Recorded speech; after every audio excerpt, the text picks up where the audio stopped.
Hey, great day today. Today we're starting out win. Today we're starting out with an unusual session. The custodianship mindset. The custodianship mindset. And that's what we're going to be rolling on with it today. Yesterday was fantastic. Yesterday was fantastic. And today is promises to be even more informative as to the process around worship. And so this song, I do not have the rights to this song. This is a song by Dunsi Oyeko, Fragrance to Fire. Hey, this is our win. This is our win. The smoke of my worship, win. This is our win. This is I win. This is I. Hello, everyone. Hey, Yomi, how are you? Ollie B. Yes. Breakfast in the city, Abuja. And it turned to fire. My worship is my weapon. This is I win my battle. Well, it was fragrance. And it turned to fire. My worship is my weapon. This is how I win my battle. Anybody want to win any battles here? Turn to fire. Worship is my weapon. This is how I win my battle. First it was fragrance, then it turned to fire. My worship is my weapon. This is how I win my battle. Can you all see me? First it was worship. It'll be nice to just clean up some house cleaning. If you can hear me, just drop a line, just say a message. And for those that are joining us, welcome to a new month. This month is themed sprouts to your purpose. And today we're in the second day of the series around worship. Aha. So we'll be starting up shortly just to do some house cleaning. We'll be moving swiftly. First, it was fragrance. I don't have the rights to this song. It's a song by Juicy Oyeka, Fragrance to Fire. First, it was fragrance. Turn to fire. My worship is my weapon. This is how with my body. First, it was fragrance. Then it turned to fire. My worship is my weapon. This is how with my body. First it was fragrance. In a minute we'll be starting fully as our natural custom is. We'll start with word of prayer and then we go to the meat of the matter. Hey, and it turned to fire. If you really want to bask in unusual grace, it will be nice for you to invite your friends. This is lunch hour in Nigeria. And if you're just waking up in America, this is it. Let's get it going. All right. Counting down to start.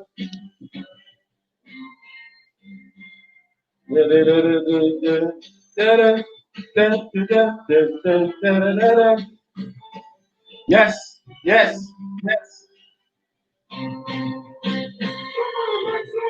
Yes, everybody, welcome to the worship series, day 2, with Taiwo Adepoju, the startup specialist. A lot of people ask me, what is this startup? Some startup. Okay, so startup. So essentially, startup is around helping people find clarity in a bid to ideate, move their ideas to that point where we're able to incubate and we're able to take these ideas to execution, implementation.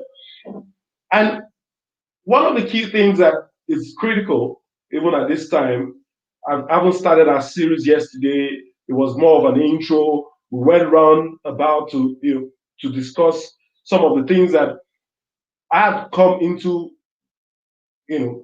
fully by discovery and by revelation. And it was clear that worship, beyond anything, worship, worship is a synergy, a convergence of work and worship. But much more than that, there are three denominators around the worship concept towards prosperity beyond wealth. Three fundamentals. One, worship is to a higher being. Two, the reward is much more than wealth, is prosperity. And three, pleasure in what you do. Those form the three critical elements in worship. All right? Are we good? Are we clear? Are we on? Anybody? Do you have any questions? Because I'm right to fire on, and we'll be moving on smoothly. As we go on, it's important to set out some protocols and a bit of a disclaimer.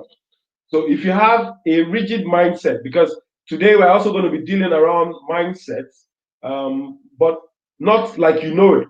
So there's the fixed and the growth mindset. That's not what I'm going to be talking about today. This is peculiar to Africa and the workings, particularly in Nigeria. So I want people to understand this fact. Also, it's pertinent to establish that you will be in the right place if, for instance, you are a professional, then that means a career professional. That means you should be listening to this. If you are an entrepreneur, you should be listening to this. If you are a startup or you are trying to conceive an idea, you should be listening to this. And then, if, for instance, you are one of those that are in that category, I don't know, you also must key in, and maybe at the end of this session, you have a bit of a clarity as to how you want to proceed. That's one. So, having said out that, it's good we move right ahead. Is it okay to move right ahead? Do we have people saying it's okay to move? Are we all seated? Do we have our pens and do we have our pen and our paper? Commit to memory. Commit to paper, not to memory. Commit to paper and not to memory. Standing up. The reward for work is money. I say that again. The reward for work is money. The evidence, the evidence of worship is wealth. However, the reward is prosperity. I'm taking it out on three lines. And yesterday, whilst we were talking, we talked about there's that guy that is hardly working. There's that guy that is working hard. And even the third level is that guy that is worshiping. So it's possible you are like the hardly working, activity-driven guy. We call that the treadmill effect. Yeah, you're on the spot. You're just forming levels, activity, high service, but there's not much progress. So it looks like you're sweating. It looks like you're getting something, but there's not much progress. But for the other guy that understands work, he says, okay, I'm here for work. I'm here for money. It's transactional. There's a reward. There's money. So it's not unusual that you find some guy working hard. Yes, there's money as a reward, but it's somewhat transactional. So you have people that are rich, but do they have that impact? Are they living a good life? And then you now get to the third level, being worship. Worship is evidenced by wealth, but much more the reward for worship is prosperity.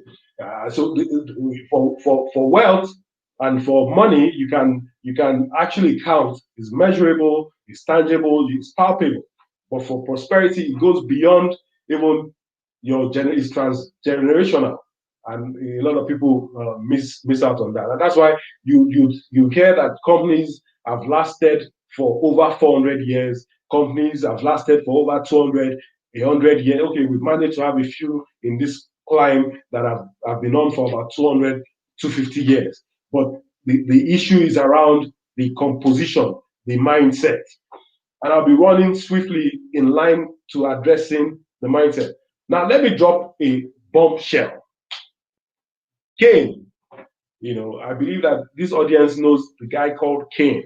There used to be two brothers, Cain and Abel, and in that scripture, they said Cain built a city after he had murdered his brother.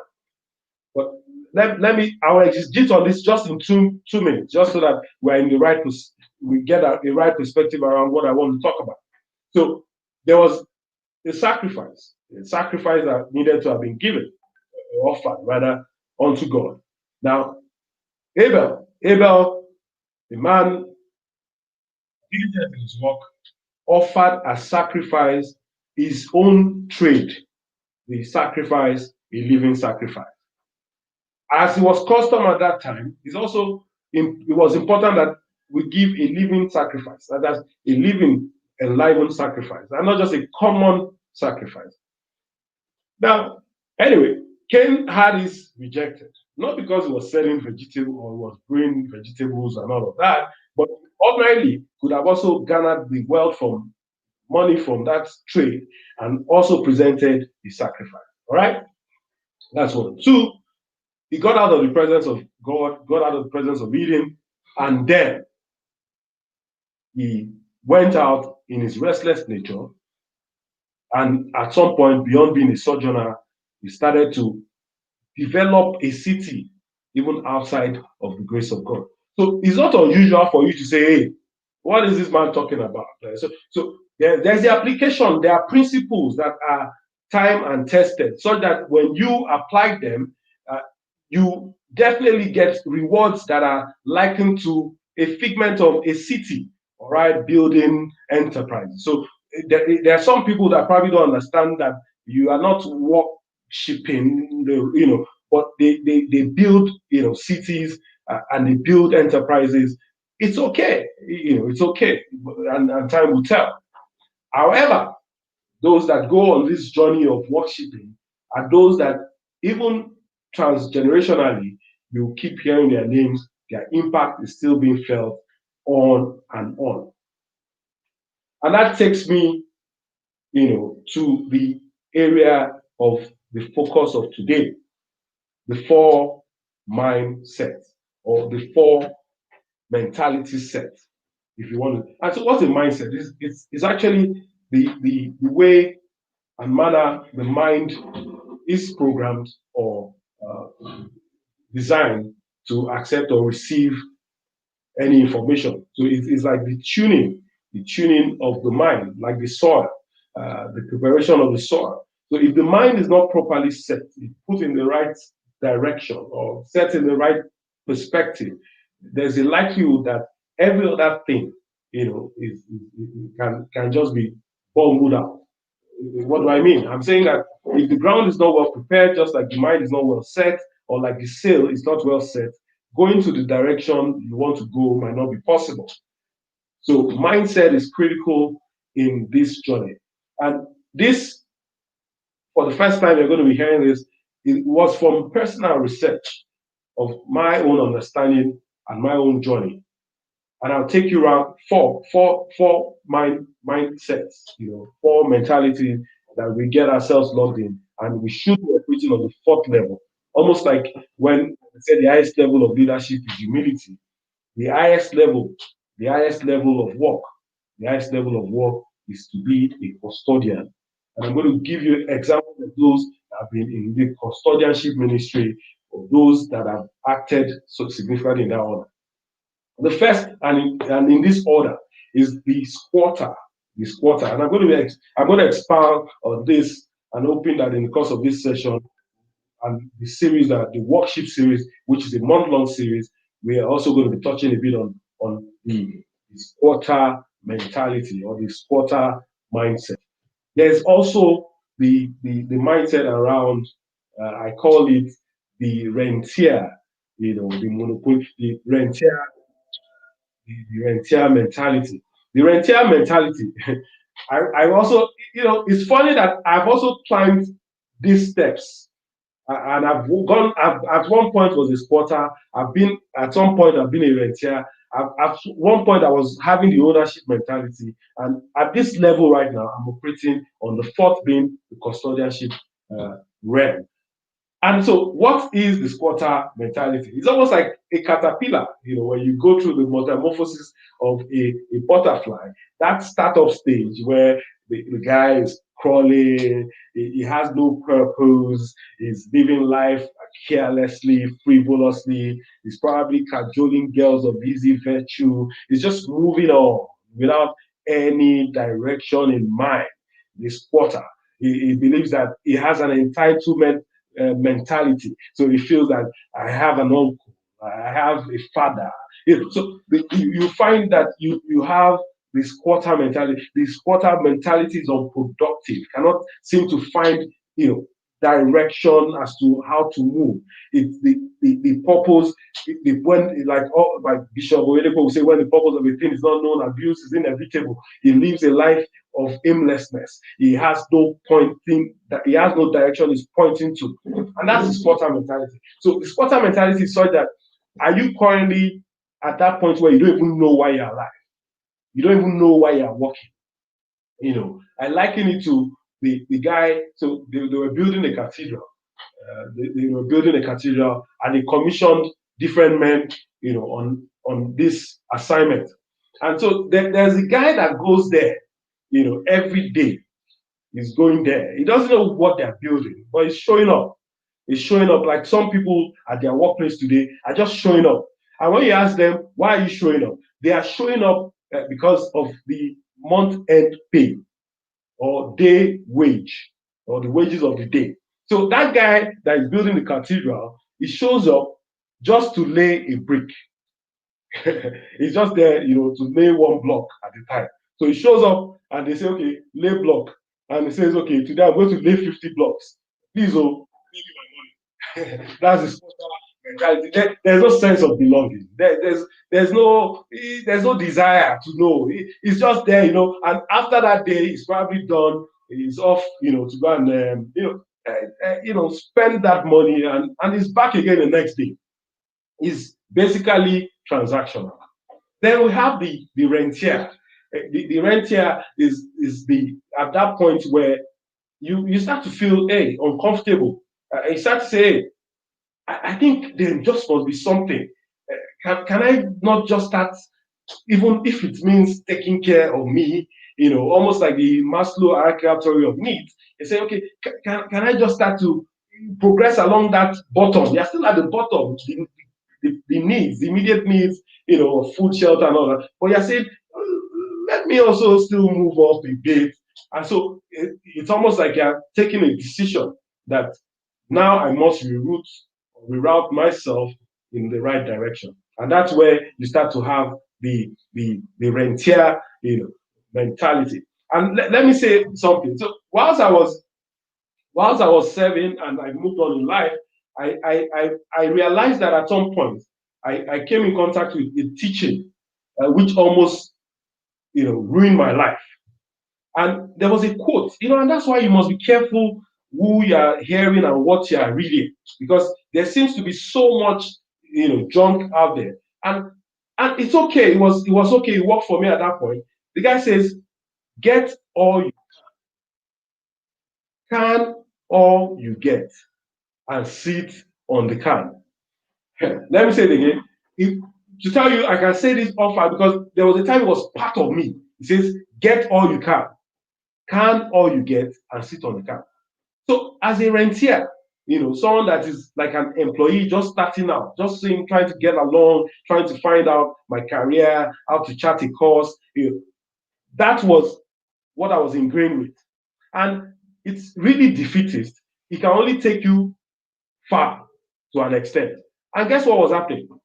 I would get all the I can in terms of information, in terms of knowledge. I will can all I get, and I'll make sure that nobody has access to this information. And I will sit on the car. So I derive relevance at that point from being the guy, the go-to guy, in solving that problem that could easily have been found out about, because knowledge is dynamic. But because we also have people at that level that don't want to even think, so I thought that that was a means to garnering money or garnering wealth. And if I was in charge, then I would become relevant. Let me tell you something. That is not the way to live. In fact, we are designed to be outlets. We are designed what? To be outlets. Almost like the Dead Sea. The Dead Sea has no outlet, and that's why it's dead. Nothing can grow in the Dead Sea. Nothing breathes in the Dead Sea. Even though the Israelis have been innovative about the use of the Dead Sea salt, and all of that, but the Dead Sea itself is dead. And so you float. You are just there. You are dead. Ultimately, you cannot live your life as a dead sea. In fact, the original design of man is that there should be an outlet. So when you eat, there should be a passage. So there should be an outlet. So with your understanding of that, you begin to see why it's not right for you to get all you can all you get, and sit on the car. So there's even a much more superior design for us to have impact beyond our environment, to have impact that is transgenerational. And that is what worship is all about. I won't even stress this much more. I'll go in right to the era, the third type of the mentality that you can be faced with. And that is the mentality of the owner. Then whilst all through serving in Standard Trust Bank, and then morphing into heirs where we turn it into UBA Insurance, and across those trajectories, InvestCorp, and a whole lot of other companies that have been part of, or we've set up, or we've moved aggressively in, something happened. There was something that they drummed into my head, into my ears, about the ownership mentality. And so it's not unusual you get into a place where you must take ownership. Yes, it's okay to take ownership. You must take ownership. It's okay to take ownership. But guess what? That is still operating at that level. Yes, it will give you even an evidence of wealth, but maybe it might not take you to that point where you're able to experience the true riches, prosperity, legacy building, purpose fulfilling worship that ensures that it's transgenerational. Right? And somebody will say, hey, look, I mean, it's just me, though. I don't even have time for all this transgeneration. It's okay. It's okay. Now, moving straightly to the fourth, which is the crux of today, is the custodianship mentality. Is that mentality where it's beyond ownership, And so, if you are working in a place today and you see a semblance of the custodianship mentality when somebody starts to say, "Is it your business? Now you get them." Now only and they come, you get there on time. Because you have a sense of responsibility, a sense of purpose. It's moving far, so at that point you started to nurture it from ownership to custodianship. But once you truly understand what it means to be a custodian, almost like Joseph, there's the guy called Joseph, you see that it's beyond just even money. Is that you become a reservoir of value.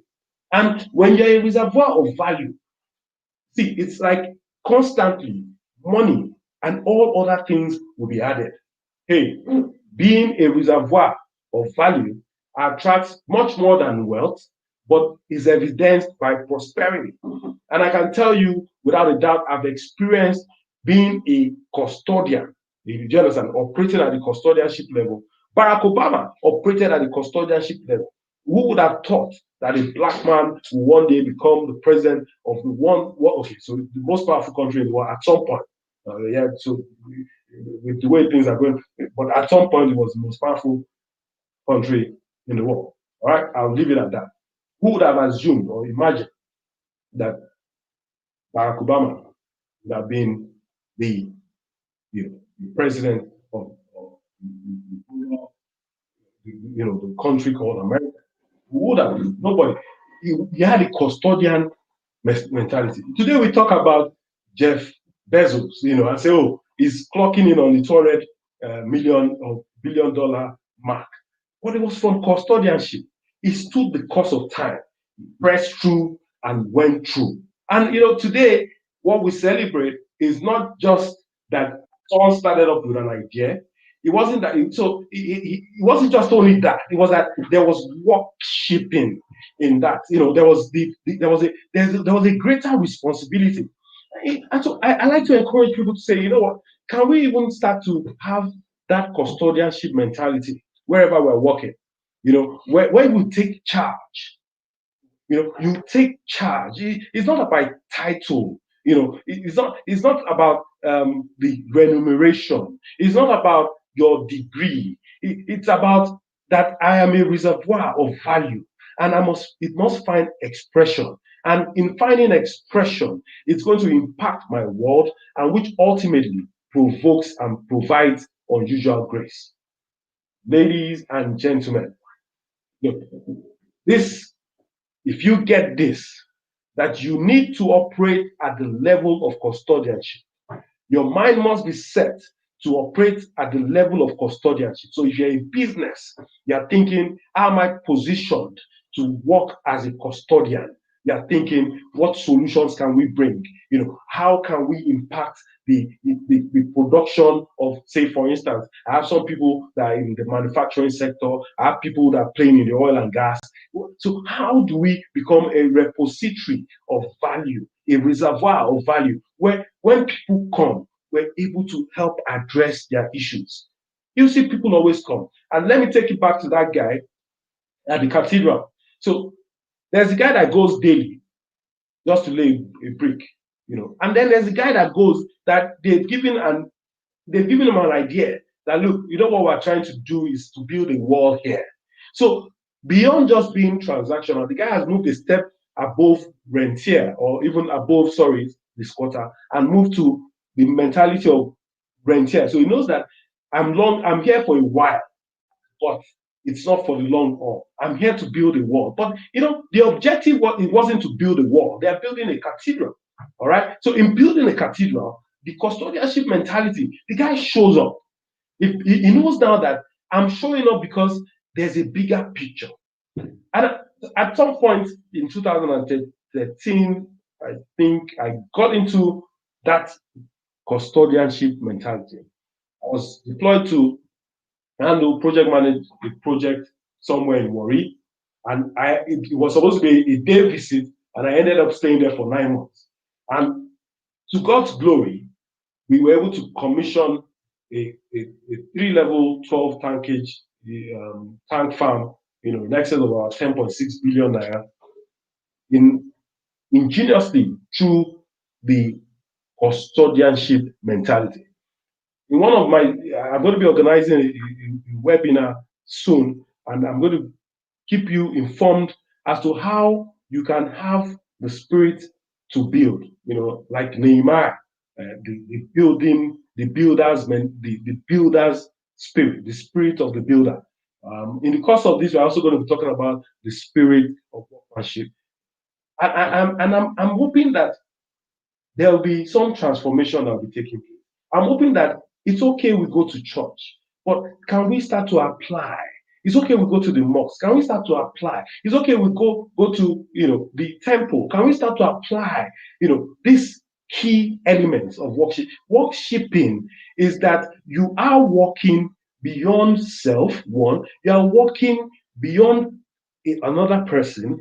Two is that it's tied to a higher being, a higher purpose, a higher calling. So, and there's a thin line between wealth and prosperity. So, a lot of people think, oh, wealth and prosperity is no. And there's also a thin line, and there's a wide line between riches and wealth. But the ultimate stage, where as a custodian, you start to operate at the level of prosperity, and prosperity leads to posterity. Ladies and gentlemen, this belt is almost, we're almost running out of time. In fact, we're out of time. And today, I'm going to bring this to a close shortly. But before I do that, it would be nice to just, I just want to get your thoughts, around this. And, I'm online real time. You can send me a message on Instagram. My Instagram fellows, how are you? Yes, yes, yes, yes. And to those on Facebook, that's like my resident constituency. You've got it in you. You've got it in you. How are you? Then, so can I just get some comments as to can you hear me? Have I just been talking to myself? For those that want to do the replay, I need names. Okay, how are you? How are you? Yes, yes, yes, yes. Okay, I'm trying to. Okay, so fine, fine, fine, fine, fine. So I have Kiki, Yvonne, Fabumi, Strongify, um, Joe Dami, Madame Marola. I see Oli B. I see Posh Nizi. I see No Love 800. I see Akin Oyegoke. That's my bro. Kudos, kudos, kudos, kudos. We're wrapping up this shortly. So how did we start? We started with an intro as to workshop, what we did yesterday, being a preparatory ground for this month-long series. All right. We moved on to talk about the areas around this that Cain built a city. But beyond that, we went on to further define that it's okay to work and get money. It's okay to understand the fact that you also, whilst getting on this workship journey, this ship that bets to legacy, is that is evidenced by wealth, but much more than wealth is prosperity. We delved into define or to highlight sorry the four categorization of the typical mindset, and the mindset being like along the lines of how you must progress and how people have progressed, and if you truly want to be a winner, then you must begin to operate at the custodianship mentality. Ladies and gentlemen, today has been short, but I need to bring this to a close shortly. And in our custom, we like to operationalize the mystery of the one line prayer. And what's the mystery of the one line prayer? It's not a lack of what to say or vain repetition. Is the deliberate intention as to praying in one line. So the one line prayer for today, the second day being the custodianship mindset segment, is that give me the mindset of the custodian. Lord, now can we pray? Lord, give me the mindset of a custodian. Grant me the custodianship mentality such that I would truly understand that true riches, true wealth is beyond money and it goes far into generations. God, give me the custodianship mentality. Amen. And thank you, everyone. So, on this note, we're going to be, we're calling it a day. Have you signed up for my clarity session? I'm availing free 110 clarity sessions, and we're going to be having discussions around how to help you situate your idea or your purpose or your project in this season. In this season, so you need to sign up. Either you're buzzing, and then we send you a calendar, and then you're able to pick your dates. All right, and key in. And that's one. Beyond that, also, I believe that if this has really blessed you, you should share, and you'll be joining us tomorrow for day 3 in this workshop series. It will also be nice to have your questions. If you have questions, it will be nice for you to send in your questions either on this platform, to my Facebook people, to those on Periscope. Hey, how are you? It's nice, nice reaching out to you. And those on Instagram, you guys are a wonderful set. So I love you all, and it's calling it quit for today. Thank you, and have a blessed day. Thank you all. Bye.